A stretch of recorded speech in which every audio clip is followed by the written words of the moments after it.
We'll get calls a lot of time from people who aren't quite ready to buy and are asking us questions about lease to own or lease purchases. Those are the two different type. I'm not as big of a fan as a lease with the option to buy, because that is, you're renting the property, you're in a standard landlord-tenant relationship, and then the tenant at the end has the option of buying the home at the value of that day. So if you sign a 12-month lease with the option to buy at the end, you are agreeing to whatever the purchase price is going to be then.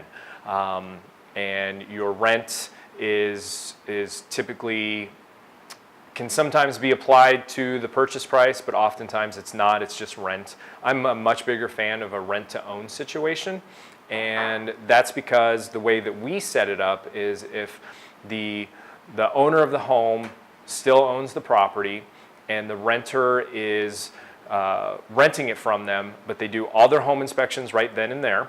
We work the contract to where if any repairs need to be done, if anything breaks, it's not the landlord's responsibility. It all falls on the tenant/buyer.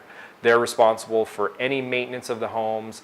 It's not on the landlord. Now, where it's advantageous to the renter is that they're agreeing to today's purchase price. So based on market value today, and they're taking advantage of all the equity over the next year. So if property values go up, which they traditionally do, that tenant is making those funds. So any improvements that they do to the home, maintaining of the home, it all falls on them, but they're getting all of the equity at the end. Those rents, those earnest deposits are typically non-refundable. The landlord/seller keeps those regardless of what happens. And I just think that that's more of a win-win situation where you're renting to own than doing a lease with the option to purchase.